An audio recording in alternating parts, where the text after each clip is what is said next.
Okay, guys, we are back. Red Marvel here with another review. It's a movie review, and this time we're going to be reviewing Space Jam: A New Legacy. Before we get into it, if you're new to the channel, if you give this video a like, it'd be great. Smash the notification button. Follow us on Twitter and Twitch. Links in the description, and smash the notification button to get notified when we're going to be doing these. Get involved in the comments below as well. It means a lot of folks. So yeah. Space Jam: A New Legacy review. I'm going to start right off the bat. I was coming into this game, to this movie with a very negative view. You know, obviously the original Space Jam was a special place in my heart. I've never liked the idea of these sort of, remakes that are made. I think the original Space Jam was made. It must have been more than 25 years ago now. Something sick, wasn't it? In the early 90s, I think.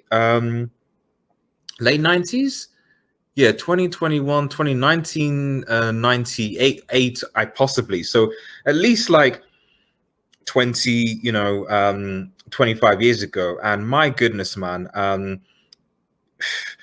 I'll start with the right part. It's better. This movie, it's better than the original Space Jam. It is. And I mean, just straight off the bat, like this plot makes sense. Like, put bias aside. I know people like the original Space Jam, but if you want to be honest, the original Space Jam, the plot made zero sense. Zero sense. Michael Jordan getting pulled from the real world to kind of win a basketball game so that the Looney Tunes wouldn't get transported to an amusement park somewhere in space. Yeah, okay, that's essentially what the plot was, and then the subtext of the NBA powers getting their talent back. But to be honest, really, the only reason why MJ played was because to save the Looney Tunes from slavery, and so that he wouldn't have to go there as well or something. So, but in this, you really get. I mean, one of the things that I liked about it going into it was that for the first,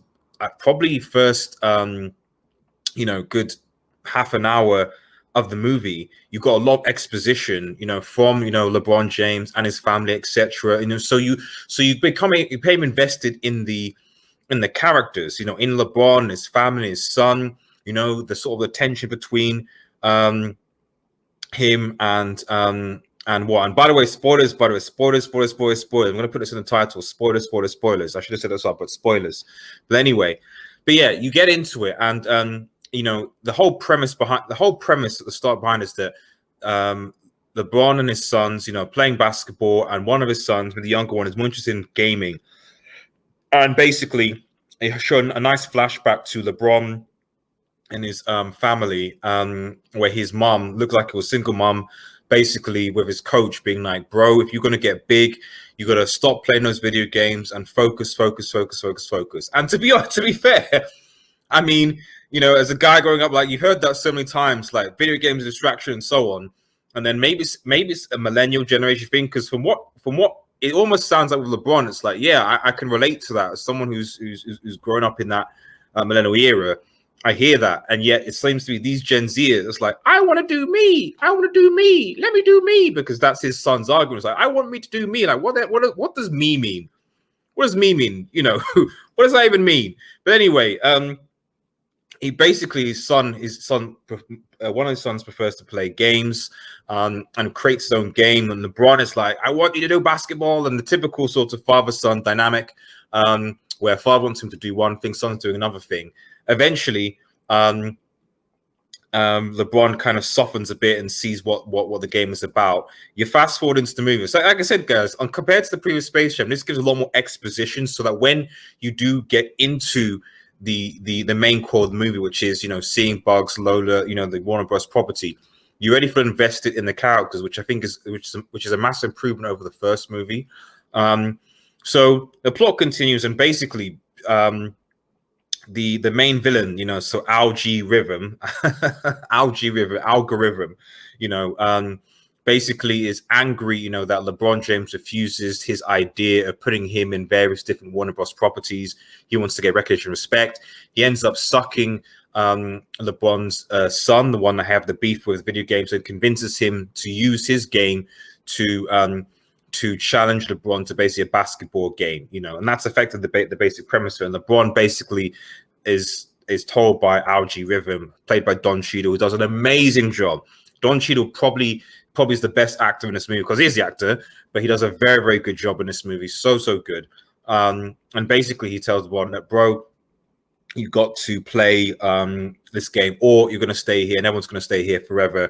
You know, what can we, you know, it is what it is.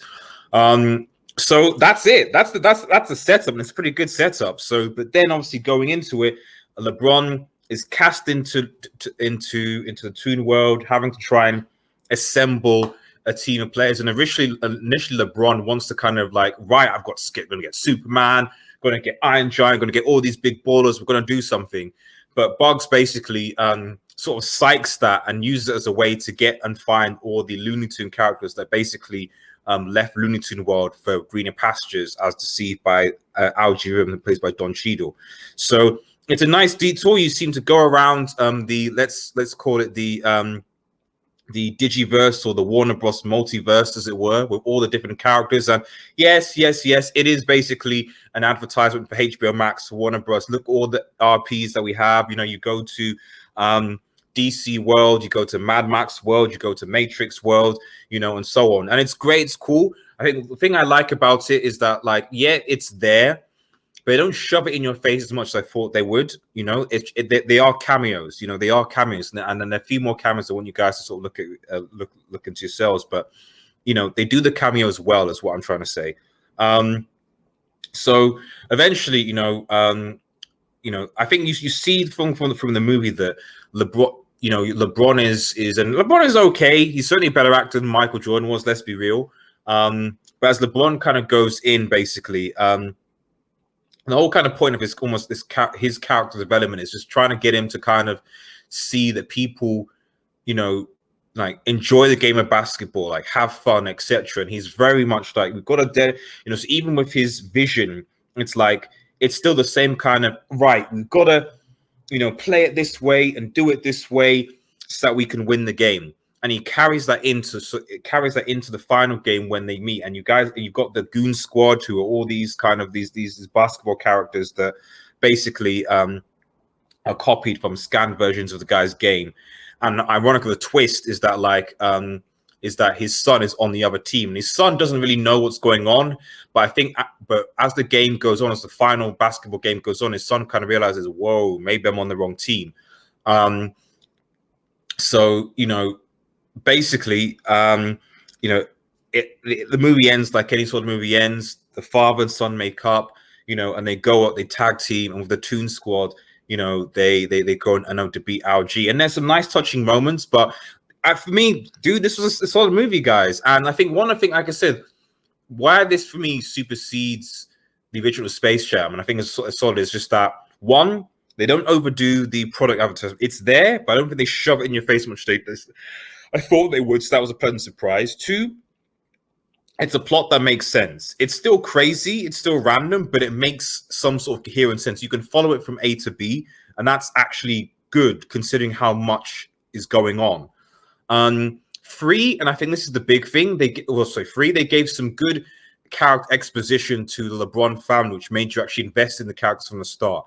In the original Space Jam, it didn't really do that. It just kind of followed Michael, you know, doing baseball when he came out in basketball and baseball, and you know, the family and stuff, and then the random cameos. I mean, there's a funny moment. Probably the most funniest moment in the movie is that we have halftime, and I think Sylvester's like, we got MJ, we've got Michael Jordan, we've got Michael Jordan, we've got Michael Jordan, we've got Michael Jordan. Everyone's like, yeah, and you see LeBron is like, whoa, you know. So there's a few digs in there, and then they get him, and then instead of Michael Jordan, it's actually Michael B. Jordan, which is obviously the actor, you know. So I was like, I thought that was funny.